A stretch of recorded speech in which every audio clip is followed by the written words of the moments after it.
By the way, watched Dracula. It was on Halloween, and I thought of you because you said you watched it so many times. I watch it so often. And I was like, this is amazing. Prepare your ears, humans. Happy, Sad, Confused begins now. Hey guys, it's Josh. Welcome to another edition of Happy, Sad, Confused. Winona Ryder is back. Fourth time is the charm. Talking Stranger Things, Dracula, beautiful, delicious tangents as only Winona can deliver. So thrilled, the one and only Winona Ryder is back on the pod. Thanks, guys, as always, for checking out Happy, Sad, Confused, for watching it on YouTube or on Spotify, listening it wherever you get your podcasts. I will mention, I shouted out Spotify. We have broken some amazing records for Happy, Sad, Confused. The most watched entertainment podcast on Spotify recently. That's crazy. So thank you. You guys are awesome. It's amazing. This podcast is bigger than ever, and it's basically 12th year now. So I am so grateful for those of you that have checked out the pod. Hopefully you've enjoyed a small sampling or a large sampling of the nearly 700 episodes of Happy, Sad, Confused that we've delivered over the last 11 plus years. Go through our archives, see what we've delivered. Chances are your favorite actor or filmmaker has been on the pod probably more than once. And that applies to the one and only Winona Ryder. So as soon as I do a Winona Ryder episode, the fans are always like, when's Winona coming back? Well, we made it happen. Of course, we made it happen. If you've listened to my last few conversations with her over the years, you know we have a very special, unique bond. Winona is a unicorn. She, the energy and enthusiasm, the nervous tics, I love it all. We're cut from the same neurotic cloth, I like to think. And I love going on the tangents with her. This was one of the very few interviews she did in support of this final season of Stranger Things. It does go on, veer around as the best conversations with Winona does. And I think you're going to enjoy it. If you love her career, you're going to dig this. Before we go to the Winona Ryder conversation, a brief mention, as always, check out our Patreon. You get early access to all of our episodes of Happy, Sad, Confused and bonus materials and merch and all that kind of fun stuff. Patreon.com/Happy, Sad, Confused. You also get the heads up on our live events that we're doing, including we're doing Walker Scobell. If you have a Percy Jackson fan in your life, December 19th, I think that's the date. I think I got that right. This is going to sell out. There are some tickets available, but they're going fast. So get in on that. If you have a Percy Jackson fan in your life and you're in New York, come on out. The link for tickets is in the show notes. Okay, not much more to say about this Winona conversation, except to say, as always, I'm very grateful that she trusts me when she doesn't do a lot of press. She does tease, by the way, at the end of this conversation, wanting to do another conversation. TBD in that. I don't know if we're actually going to do it or not.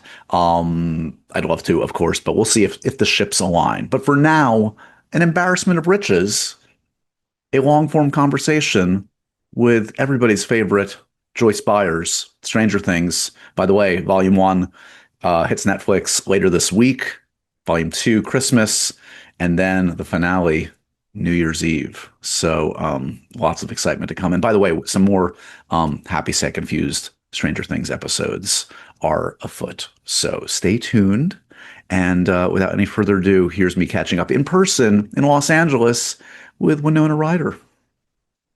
Winona, good to see you as always. Here we go again. I know. This is the intersection of Winona Ryder fans, Happy, Sad, Confused fans. This is what they want. This is what we want and they want. We want. It's good to see you. No, who are they? Who are they? These days, yeah. They're people with good taste. That's who they are. Yeah. Are you feeling happy, sad, or confused as you sit here? I think it's just been such a big. It's hard to pinpoint how I feel, and I felt like this the whole season, and I felt this sort of really wanting to focus on the kids because I remember being their age and rapping. Well, actually, I remember being a young teenager and wrapping, they're such tender years, your adolescence. Sure. I remember like wrapping things and truly thinking I might never see any of the people again and being kind of afraid and really sad. And, but now, like at my age, with perspective, like I will always know a lot of these kids, like I'm going to know Finn for the rest of my life. I'm going to know, I hope I get to work with them again. I hope I Well, and they met you at such a formative time for them. They did. And for them, it's like half of their entire lives. Yeah. For me, it's the last 10 years, which is crazy. Well, you've played this character more than any other character in your career. I know. I mean, when you think back to the beginning days 10 years ago, and we've talked about this, like, you didn't know what a streamer was, nope. Netflix was, what you were, you kind of knew what you were getting into, but you didn't. Obviously, you couldn't. Nobody could. No. What would you say to Winona 10 years ago that was kind of like on the fence about getting into this? Oh, my God. I don't know. Just like buckle up. I don't think. I truly think this show. The show is so much about the kids, and I think it was the first season was like a lot of work for me because it was such an emotional season, and it was like my first time having to be that emotional without like necessarily like the 20 minutes to be able to get there. So I kind of just had to stay in this like level of emotion that was very challenging. Yeah. But after that, and with the reception it got, and like the kids just sort of like skyrocketing into this sort of global, unprecedented. Global, there was something that happened sort of around season 3 where it was very liberating and relieving for me, because I realized this really is about them. And instead of like trying to figure out like what I could do and what I can, a storyline or like it really, you're getting out of your own head and letting yourself exactly like it just see the big picture as opposed to your... and it really has been like a real, I just feel like, because there's the younger kids and then there's the older kids, and I just feel so lucky to know them and to have them in my life. And I really, that's what's so bittersweet about it ending, honestly, is, but I've been really trying to get them to understand, like it doesn't mean like our friendship is over. I'm still available. I'm not changing my number on your phone. Yeah. And yeah.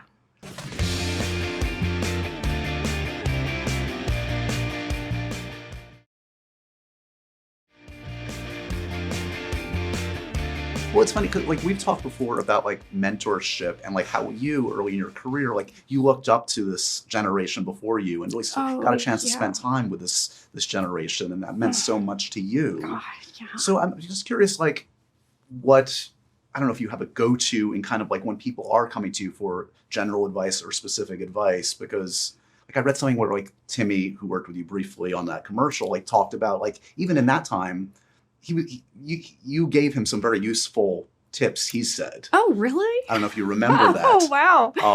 But generally, what do you say to an actor of a younger generation that's looking for a little bit of guidance? Well, I mean, it's such a different world because of, I didn't grow up with the internet or social media or any of that. I'm really proud of the kids because I think I watched them each figure out how to take breaks from that. Right. I remember like Caleb just turned off his and he was like, God, it's great. Because I think there is a real like addiction to your phone and, whatever. And, but I think if I'm really honest, I have this, I don't know if I've ever told you this. I worked with this really great actor, Trey Wilson, on Great Balls of Fire. He played Sam Phillips, and I just loved this guy. And he unfortunately passed away during the film. He was only 39. But we used to watch the dailies like on like the 14th floor of the Radisson in Memphis, like in a room. And I remember like the last time I saw him, we had watched the dailies and it was like a particularly fun scene. And he walked me back to my room and we were walking down the stairs of a hotel. And he sort of stopped me and he's like, you're having such a good time. When it doesn't feel like that anymore, you have to take a break. You have to, yeah. And that really, I really just heard that in that moment, and that really stayed with me. And I thought that was a really important piece of advice. And I've tried with the kids on this. I've tried to I want them to know that they made this show what it is. Everyone, we all know how grateful we all are for this opportunity to be part of the show. And that narrative has been we all know that.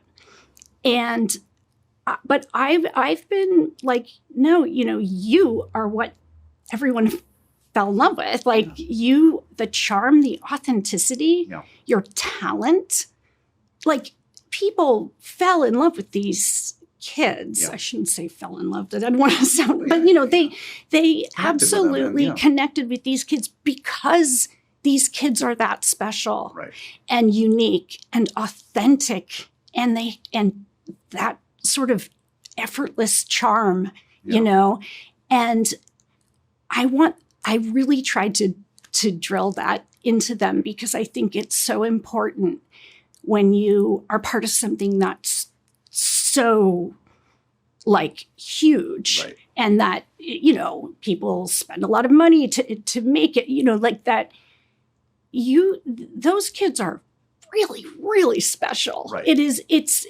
Netflix is so lucky to have them, and they are what made this show what it is. Yeah, I mean, with all due respect to the bells and whistles, and it's so beautifully made, and obviously the Duffers do a great job, but it's about characters and the fact that it's so emotional, I think, for the audience now saying goodbye because they have kind of grown up with them and seeing them. I mean, just watching the first couple episodes. Did you see that? I haven't seen that. But you've experienced this, you're with them, but seeing literally they're different people now in many ways. It's a very unusual. Oh, it's like the one, watching Richard Linklater's Boyhood and watching that kind of transition. It's that's a great example. So powerful. I feel like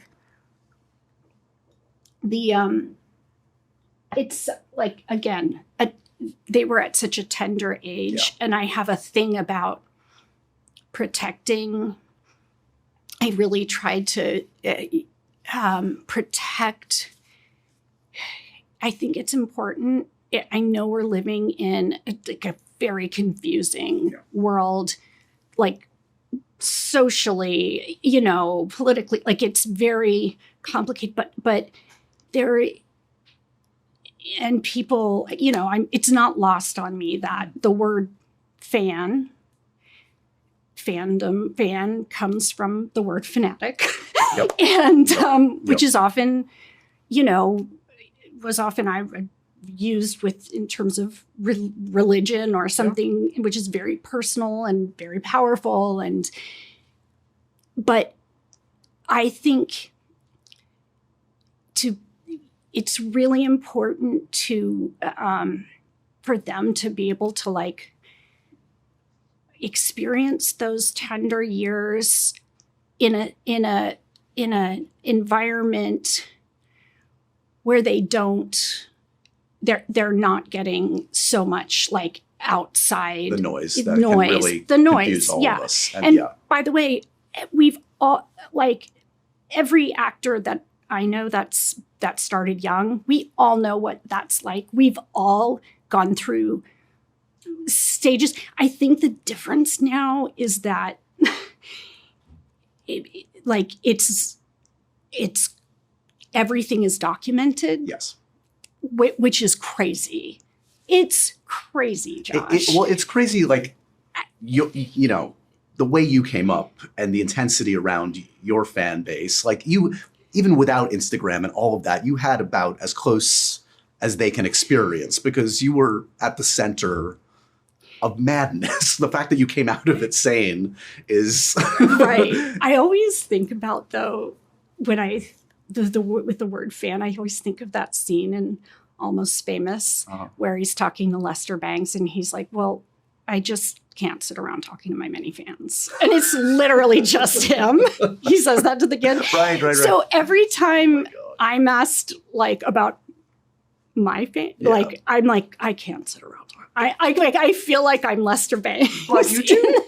Okay, so we just passed, as we tape this, like Halloween was a few days ago. And I bet like every year friends or whatever send you photos of like people dressed up as some of your iconic characters. Or you see sometimes like tattoos or shirts that say Winona Forever. Like, I mean, you are very much a part of pop culture that is so sticky to the next generation and the generation to come. And I mean, every generation is going to watch Heathers and Reality Bites, and it's going to mean something to them. You think? I don't think so. It's interesting. I feel like it's such a such a weird path because on one hand you know like the kids on the show. There are some that like have watched all of those movies and you know ask me about them and There were some that had never seen any of those movies and didn't know what I was talking about. Right. And I know we talked last time about what that game. Yes, the Heads Up game. Yeah. Is it Heads Up, I think. Like the trivia where I knew like nothing about today, but I, you know, and I do also recognize that I have, I don't know, you know, I know that a lot of people like have discovered that they're like on the spectrum or, you know, and I kind of remember Anthony Hopkins. Yes. And Dan Aykroyd and Annie Lennox. Just, I think I'm like of the generation where it was just called life. Right. You know, there was now it's no diagnosed, but back in the day it was just and eccentricity. So I like been having conversations like with Scott, with my partner about like, I wonder if we're all like, I think maybe everyone is somewhere just on that like spectrum. Because I do have this thing of like, I can retain a lot of information, but often it's not, it's just it can be very random. Right. But then it can be, and I think when I talk about movies and when I show Scott movies, I go into this 1942 was a movie. Like I go into this like sort of like I have to say all of this stuff because this is like the context which you need to understand. You've opened up that book in the library. You're like ready. I got that. Yeah. Like this is where it was shot and this is where and I don't know what that sounds like. What the name is for that, like. but it's how your brain works. Interesting because my agent that I'm with now, he was my old agent's assistant. Oh, wow. Like from many years ago, who used to have these like screenings of old movies. Yeah. And my agent was like, you were always there giving the Let me set intro. This up for you guys. Yeah, exactly. With every old movie, you were, you knew of it. Like, it's interesting. I don't know if that's sort of a spectrum thing, right? But it is part of who I am, and I think I was embarrassed about it for a long time, and now I'm just like, well, this is who I am. Deal with it. Yeah. We always talk about a couple random films in the filmography. So not surprisingly, there's some we've never discussed. Let me just bring up a couple more, because every time we open up a new volume in the Winona Ryder filmography, we've never talked about Girl Interrupted. Oh wow, we haven't. No, I know, surprisingly. And you were an EP on that. That's another one kind of like Dracula that you kind of helped birth into existence, I believe. Oh yeah. By the way, watched Dracula. It was on Halloween, and I thought of you because you said you watched it so many times. I watched it so often. And I was like, this is amazing. Thank you. And yes, it is. Because it was all practical effects. And Roman, who's a kid, was doing such an amazing, he did all the second unit stuff and every transition in that. Did any scene jump out at you? Did it ignite must have ignited a lot of memories. Oh yeah. Crazy. Give me something. I mean, what do you want? I remember everything, literally. The prologue, the epic prologue. Elizabeth, the one that Van Helsing says, well, I had to learn a Romanian. Right. You can't really hear it, but I'm pleading with him in Romanian. Authentic Romanian. Worked with the great Monica Bellucci. was one of his brides. Right. I mean, I think because it was that was all on a soundstage and all practical effects. Yeah. There was no CGI in that. Yeah. It's remarkable.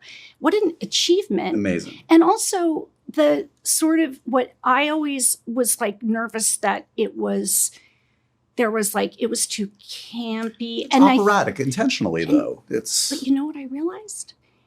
There's a shot where when I first meet the young prince, where when I'm Dracula. when he takes me to the Cinematheque and I'm I think that was probably what I was most self-conscious about.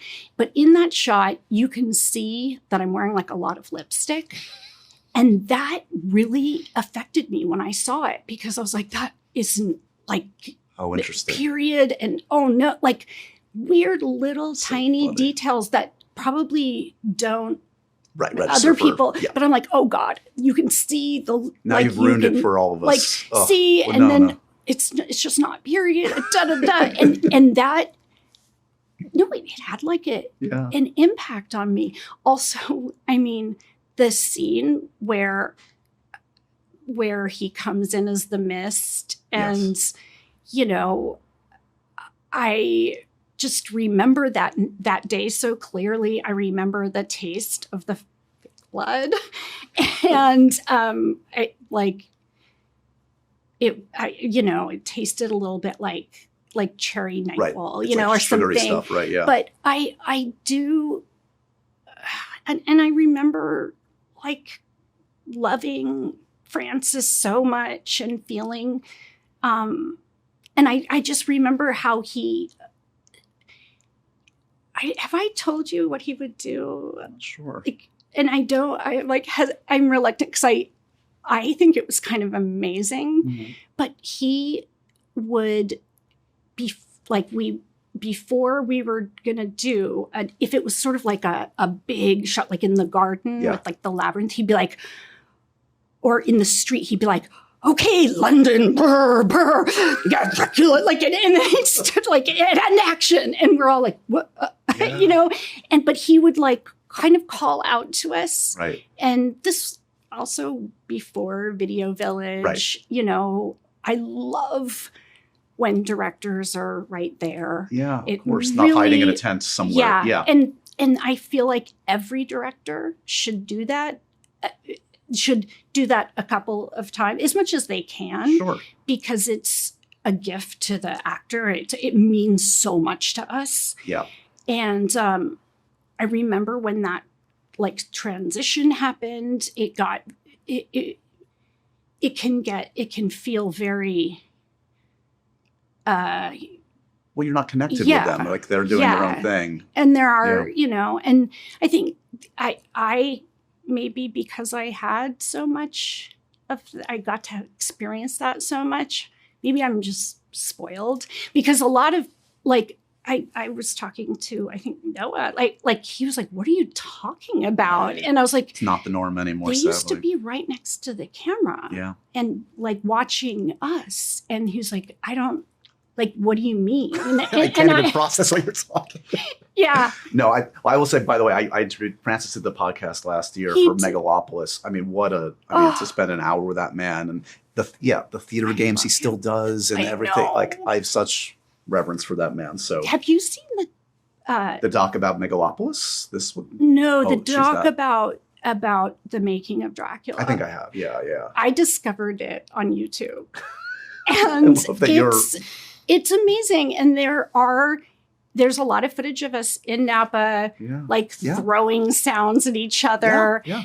And I really appreciated Billy Campbell's Uh-huh. being so honest. He was like, I kind of felt stupid. I was embarrassed, you know, because there is an element of that in course. the beginning. Yeah. It takes a while to be able to like be that sort of silly in front of, 100%. especially you're working with like one of America's, Yes. the great, you know. Yeah. Anyway. No, that's Sorry. the I- best of tangents. I will take Dracula tangents any day. It's still playing like all the time at the Paris Theater around my corner, by the way. Someday I want to tell you about Yeah. all the auditions when there was an actor who came in and he decided to not use words in the screen test, which was very interesting. And I kind of... Wait, was Daniel Day-Lewis almost Dracula at one point? No. Okay. I think, Okay. gosh, because my left foot was like 89. Right. I think so he about was 3 years later. Yeah. Okay. I think we shot it in 91. Sounds Does that right. make- Yeah. But I do like there were a lot of actors and it was fascinating. And also I just remembered, I also want to tell you about the Heathers auditions, because all the guys that came in, Yeah. it's the scene where I'm like fake Right. hanging. Yep. And so I just had to stand on a chair like this. And I couldn't, sometimes like I wanted to watch them, but I'll tell you. I mean, I'll this. listen to that now if you want. I'm here. But No, can I ask about A Girl Interrupted? Because you Yes, assembled yes, such an sorry. ensemble for that one. And obviously Angelina wins the Oscar, yeah, but Lizzie Moss and Brittany. I know. I mean, I would imagine you were very involved in Clea Duvall in the Yeah. casting of that. I mean, you must have had a heavy Yeah. input in that with Jen Yeah. Mangold. Yes. I did. Well, I, remember really like, I remember my meetings with him trying to get him to do it. yeah. And that was based off of Heavy. Right. Which I just like had a really profound, like, I loved it. I loved Vincent, the actor. Yeah. And I knew it was a tricky story to tell, because Yeah. it was really just a chapter in Right. it wasn't like plot Right. driven. That had to be a little bit constructed. But that was an amazing experience Yeah. to be around all of those amazing actresses.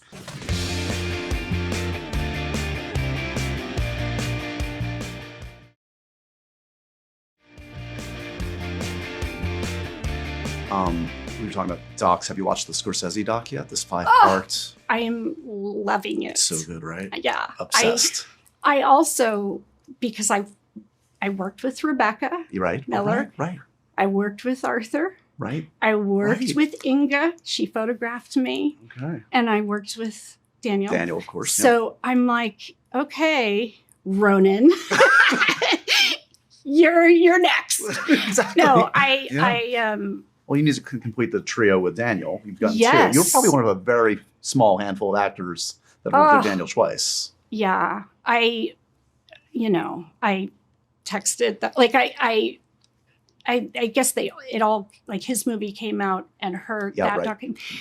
I love that. I haven't watched all of it, but she did a brilliant job. It's so moving. I know. It's so moving. Even the stories that I'm like familiar with. Right. It's just so well done. They cover literally, you'll see by the time you get through it, like literally all of his films. I don't know how she was able to do it. Yeah. So are we closer to a Daniel Day-Lewis collab or a Keanu collab? Any talk with either lately? I mean, what a dream. Have you seen Keanu on Broadway? I'm literally going to New York to see him. That's our reason. That's a good I reason. mean, also that play, Waiting for Godot, is a huge thing in my family because my father saw it when it first opened on Broadway. We had like the arty uncle, or he had the arty uncle that was like taking him. Right. And he was 16 and it made him become a writer. Oh, wow. It made him like choose. Yeah. And then he became kind of obsessed with Beckett. Right. And he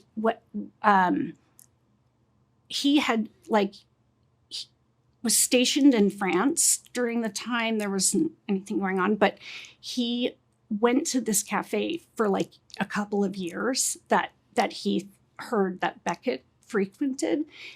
He was on the wrong bank. Right. Left or right. It's hard. It's so Beckett, right? it's such a classic Beckett move. Beckett thing. Yeah. You'll like the production's pretty amazing. Oh, I can't wait.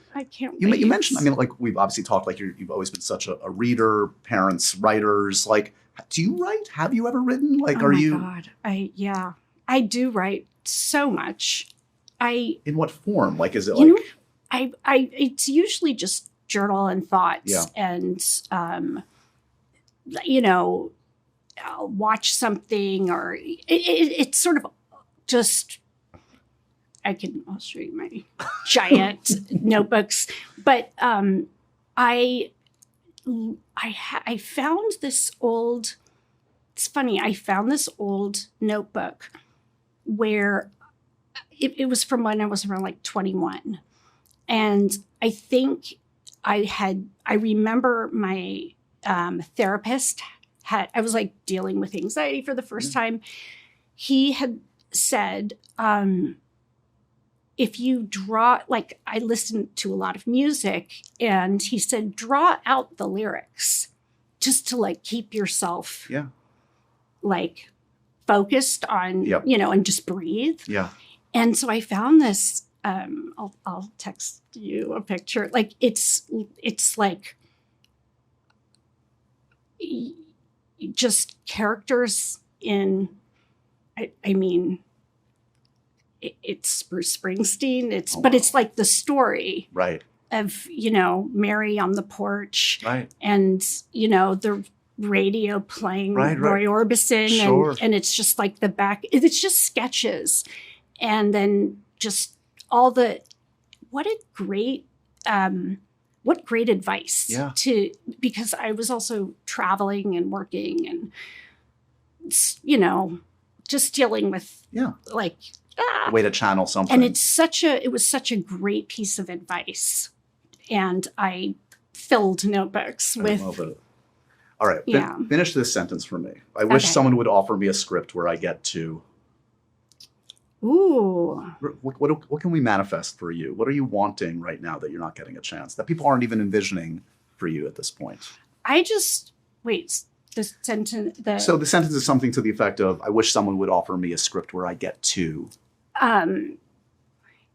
where where it's just characters. It has nothing to do with effects. The genre, no big... Yeah, it has. Well, that is just. I just watched this Patty Chayefsky documentary. Like it's called Collector of Words. Okay. And that made me go watch the movie Marty again. Right. Which is such a like simple but gorgeous, and it makes you feel so much. Yeah. And by the way, Mr. Redford, the fact that he in Quiz Show, like Quiz Show's one of my all-time favorites. I know Herbie Stemple had to take a fall on Marty. I know. Marty of all things. It just that's like the biggest injustice in the whole movie. Totally. But it made me go sort of watch some of the hospital, the Patty Chayefsky network, and it words. Yes. Incredible, like I guess they're called kitchen sink. Right. Kitchen sink drama, I love those, and I feel like we need those back. I feel like there should be a variety. Right. We're well taken care of on one end. Yes, exactly. Now we got that taken care of, guys. And for real, like I feel like there needs to be more kitchen Okay, sink. we're going to manifest. Yeah. Okay, here's how we're going to end this. This is going to be a tough challenge for you. You ready? Okay. I've been doing this with actors that have amazing filmographies. I'm going to pit some of your own movies against each other, and you're going to anoint the greatest Winona Ryder film of all time. Okay, does it have to do with just the movie as a whole? Yeah, you can separate your performance out of it. Just like which, and it's a gut thing. This is not definitive, but just as I do this, bear with me. Here we go. You're going to have to choose Black Swan versus Dracula. Oh, wait, that's so hard. I know it is. Today it's... you got this. So I have to like imagine a world without one of those? Yeah, something like that, yeah. That's terrible. It's horrible, I agree. I mean, I feel like if I say... I feel like... You're not betraying either. It feels like a huge betrayal. And it also feels... I mean, I love Natalie so much, and she was so brilliant in that. Okay, I won't make you. Damn. This is not. You're not the right person for this. This is going to wreck you. I don't want to destroy you. Then we'll do it this way. Tell me this: what's the film you got sucked into Dracula recently? Is there a film that like you always get sucked into, or will never watch again? Like, what's the film you do always get sucked into, or don't get sucked into of your own filmography? Oh, of my own. Yeah, I was gonna talk about John Sayles because I mean I have been like every one of his movies is Lone Star, the Roan Inish. I mean, Brother from Another Planet. They're all such masterpieces and have this. Anyway, I love John Sayles. You know what? That question about I wanted to be offered a movie where I get to say words written by John Sayles. Why isn't it? I feel like he doesn't get the opportunity anymore. We need more John Sayles in the universe. John Sayles. All right, well, but we'll end on this. Any of the illustrious Winona Ryder filmography that comes on TV, you will always get sucked into. You can separate yourself enough from that. Yes, I know Heather's. I know every line. It would probably... God, I think about some of the people that have probably... Like, I can recite the entire thing as it's happening. Favorite line from Heather's? That's that. What it used to be. I don't patronize bunny rabbits, but I also love my teen angst bullshit has a body count, and are we going to prom or to hell? It's literally it's every scene. There's just an absolute like it's just a brilliant script, and I love it. I get sucked into. I can't, like, it's sacrilege to turn off Heather's The Crucible. Yes. That also the language that I know all of the, because there's no known recording of anyone speaking in that accent because it's 1490. Sure. You know, it was sort of a mashup of like Boston and Irish, and anyway, that it feels like I can't turn that off. Obviously, Age of Innocence, all-timer. Too many. We'll continue this. This is your 4th time on the podcast. I'll have you know, 5th time you get a free hat.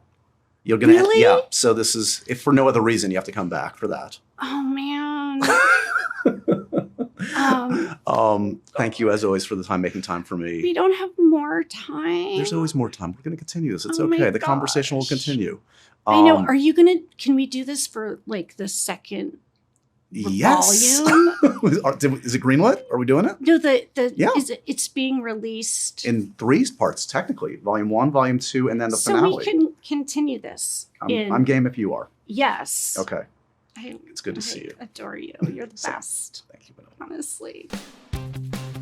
And so ends another edition of Happy, Sad, Confused.